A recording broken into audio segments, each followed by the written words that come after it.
Grassroots Sessions. Unethical capitalism is a prison. We're all living in its rhythm. Within its walls we make our living because it's all that we've been given. And we're called to make decisions that benefit us all, but we're appalled by the racism that's prevalent in all the institutions of society, a system built on slavery, but we are a human family. Together we can rise above the hatred, recognise the sacred dance in the garden naked. They want us separated, but we are a human family with the vision of oppression-free society, divisionless, togetherness, stronger when our hearts are beating, yes. And when the prophets of war ignore the pockets of the poor who are forgotten and worn on board broken boats on the ocean, because peace is a ridiculous notion in the eyes and the minds of the so-called chosen. How did they convince us that murder isn't unjust when it's legal and encouraged by arms industry? The genocide ongoing now for centuries in the name of an empire that never tires of its colonialist ambitions, terrorists on a mission. A merchant capitalist vision thrives on third world division, strives to reach top positions, denies that each of us is living in the same ecosystems, reduces our existence to work without resistance in the worst conditions.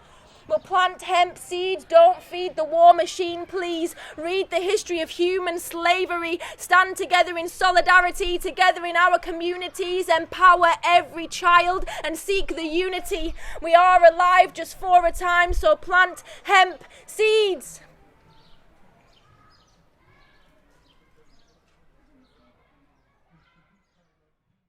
Hello beautiful beings, thank you so much for joining us on Grassroots Sessions today. If you enjoyed today's session, then please feel free to pop a quid in our virtual hat.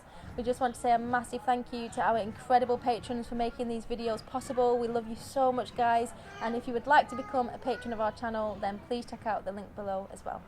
Thank you. Today's session was a poem and not a song. It's a poem that is on our 2020 Vision album, and it's called Unethical Capitalism. And I wrote the poem, randomly wrote the poem on a ferry, which is quite funny. Me and Alex and Sean was getting a ferry back from Ireland. We'd done some shows in Ireland, which was amazing. And we were on the ferry back, and it was one of them massive ferries that are like just so huge, and they have like a cinema and everything on them. And yeah, it was on the way back, and I was just sat writing in a book that I got in Ireland, a beautiful book with a Clint painting on it. I remember, really special book, and I wrote it in there.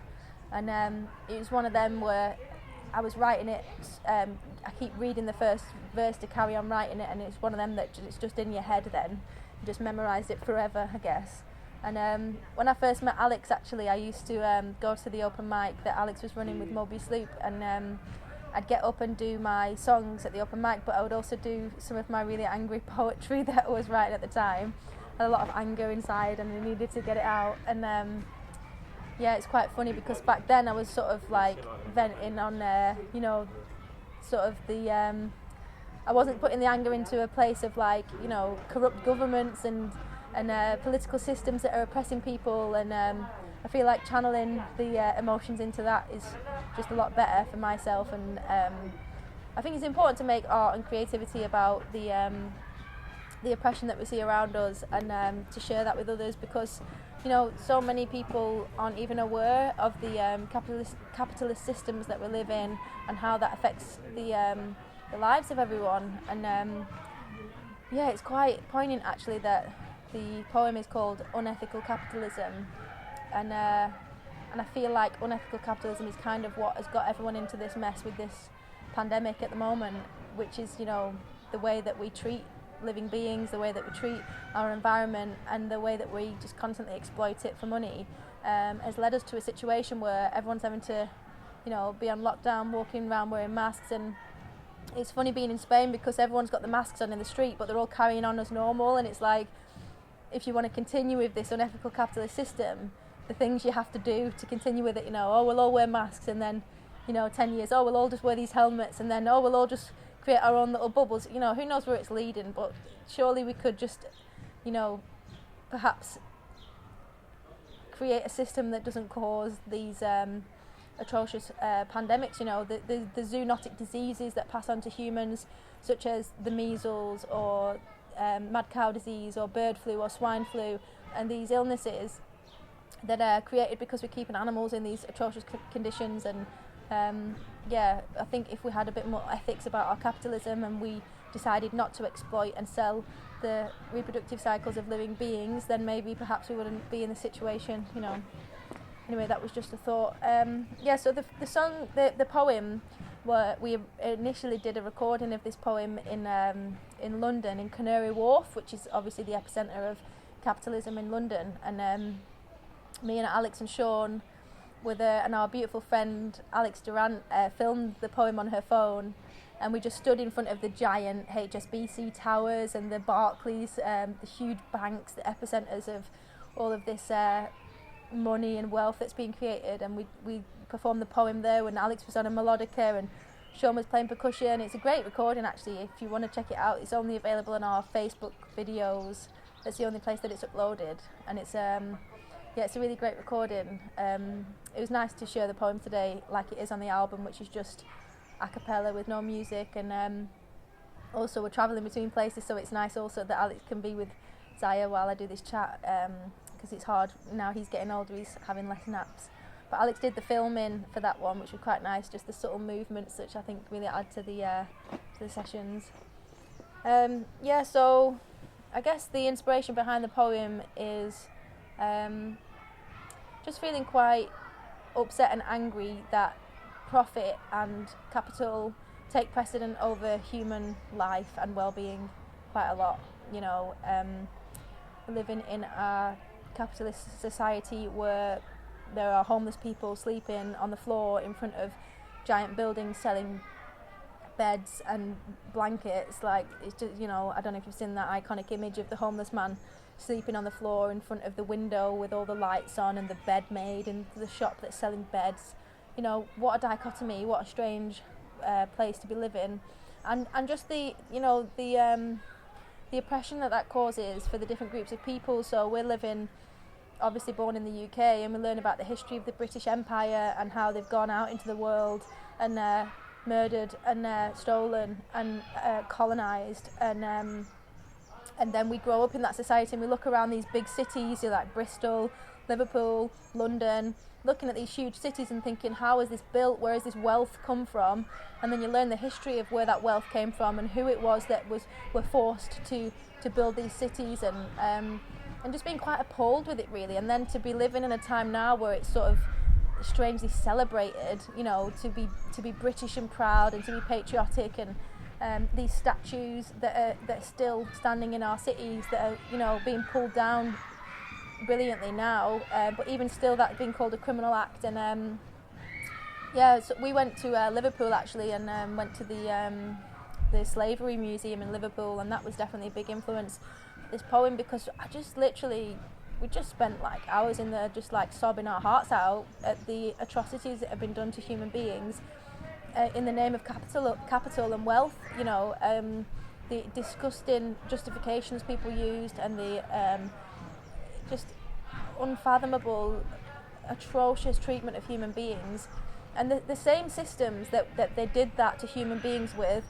you know, putting them into chains, branding them, putting them onto ships, selling their children. The exact same system is still done today to animals. They're still exploiting living beings like that, with the justification that they're animals, they don't feel pain like us, they don't experience life like us. Unfortunately, those disgusting justifications were used on human beings. They literally created science that justified the treatment of these humans. It's absolutely appalling. So that's a massive influence, and to be living in a society that has benefited so greatly from that history, and to be living amongst the wealth of it, you know, the huge giant buildings, the palaces covered in gold. That was the reason we did the poem initially at Canary Wharf, because these banks, these huge banks, they can trace their history back to the slave trade. They made their profits from the slave trade, and there's people literally in power right now in our government whose grandfathers and grandfathers were slave owners, and they made huge profits from owning human beings. And it's just absolutely atrocious and disgusting, and any system that allows that profit-driven interest over the well-being of a living sentient being it just has to be questioned, and it has to be, we're artists, so we're just going to make art about it and make poetry about it, and like all the artists throughout time have done, we make art and poetry about the times that we're living in, but I think that just to be aware of it, and to say that's not something that we want to fund, it's not something we want to be a part of, and and then sort of questioning the merchant capitalist of today, so the merchant capitalists back then would go out into these unknown worlds, as they called it, and they would travel out, and then they would bring back all these riches and buy them really cheap over here and sell them really for loads of money over here. And that's the capitalist system, isn't it? Like, to buy something really cheap and to sell it for more is considered good business. When you think about it, it's actually pretty, it's just not a nice thing to do, really, is it? Like, to I feel like there could be better systems in place that don't exploit human beings and animals and the environment. And look at the situation it's got us into. The earth is like, all the trees are being cut down, the fracking that's going on, and so many issues, really. I'm trying to think of some of the lyrics, and so I can chat about them. But when I wrote the poem on the ferry, it was literally just pouring out, and I was like, there's a few verses that I ended up scribbling out and not including, but ultimately it was all just flowing out based on the things that I've sort of taken in and witnessed growing up in the UK, and just feeling the injustice of it all, and going to these museums in London or Bristol or Liverpool and thinking, people just went and stole this from people's lands and then just put it here in this museum for us to look at, and how absurd that is.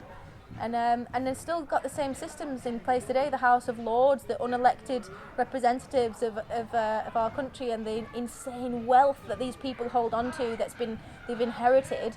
Like, their estates that they hold is insane. The land that is just so vast, you can't comprehend it.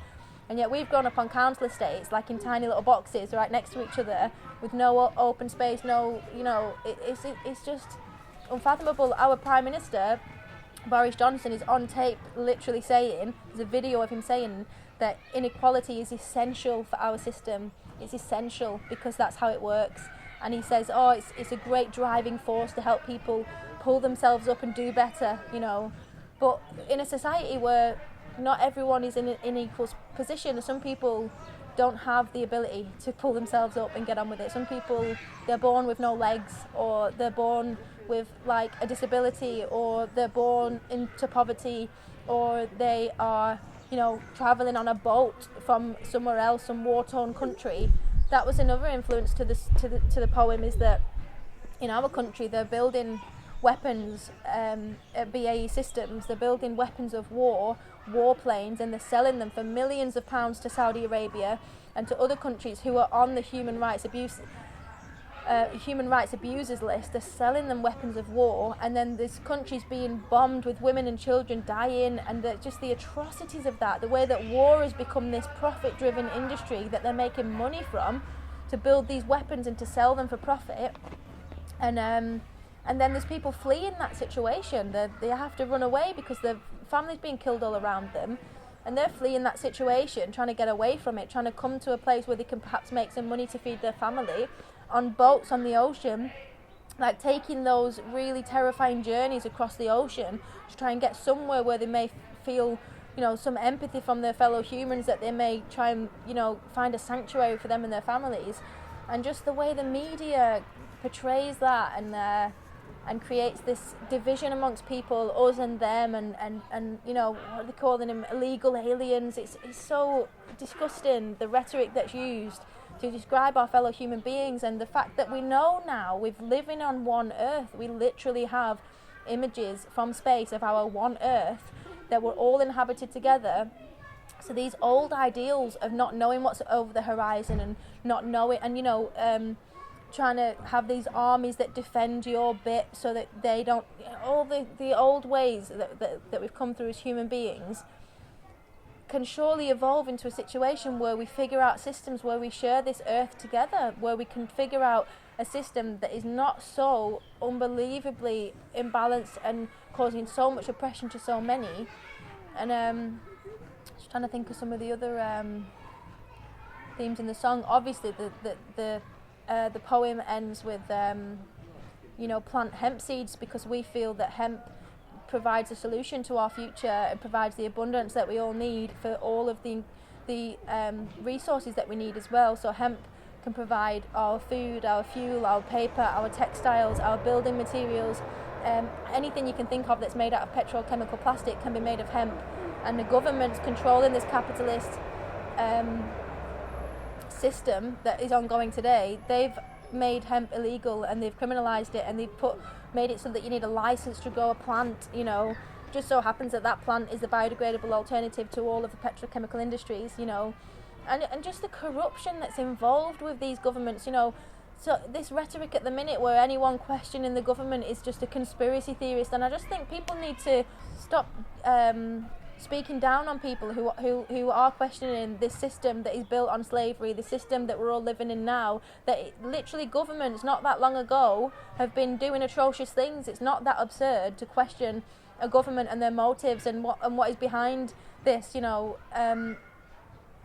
Even with the whole pandemic right now, it's not absurd to question the motives behind those who are profiting massively off this pandemic, and how we can vote democratically on the laws that govern us, rather than have this dictatorship-like system whereby, those who are in the power can just create laws that we don't agree with, that we haven't voted on, that everyone has to now live under. These are all the themes of the poem. I'm going into another poem now, aren't I, and the explanation of it. But we put it on our 2020 Vision album because we just felt that, although it's not a song, it's a piece of writing that we feel is important to share, and it's got some important themes in it. And right at the end of the poem it says, research the history of human slavery, and you can see what the governments of our world have done to human beings and the way that they've treated them, and we can see today the way that they're still doing that to animals, and all of the dead animals' parts are just being sold in the supermarkets like it's normal. In the future we'll look back on that and be like, oh, how wasn't that atrocious, how did we allow that to happen? And I think that questioning the motives of our government and holding our government accountable for their behaviour is such a foundation of democracy that we don't want to let it slide. The final message of the poem is to plant hemp seeds, to dance naked beneath the trees, to enjoy the life that we have while we have it, because it's temporary, and to hold our government accountable, and to recognise the systems that we live in and how they can affect us, and to be okay with questioning the motives of our governments. We could live in a society where hemp is the core foundation of our infrastructure, so we can be growing hemp and using hemp for everything that we make plastic with. If we had some ethics aligned with the capitalism, perhaps there could be a way forwards, but even still, we need to have ethics at the heart of what we do. We need to consider how our behaviour as human beings affects the living systems, the ecosystems, and the human beings living on the planet with us. And I think that hemp is such a solution to all of this that we should be, prioritising this as a society and as a species, as a humankind. Growing hemp, making biodegradable alternatives to these petrochemical products that are damaging our environment, to the the mass-produced nature of capitalism that creates things in obsolescence so that they break, so then you buy more, and just the fact that profit is put above all else. So if you have any questions about the poem or the words within it, then please feel free to write in the comments below. Let us know what you think. Thank you so much for tuning in today. I hope you enjoyed this session, and thank you so much again to our amazing patrons for making these videos possible. If you enjoyed today's session, feel free to pop a quid in our virtual hat. Thank you so much, beautiful beings, and we'll see you next time. Plant hemp seeds. That's Yeah, right. plant Bye. hemp seeds. Well done, beautiful.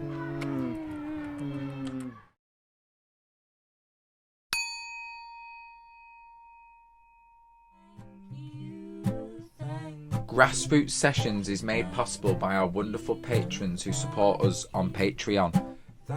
Thank you so much to all of you beautiful beings.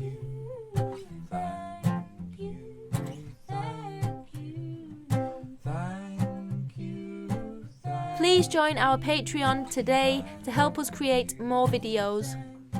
Donations are also very welcome here.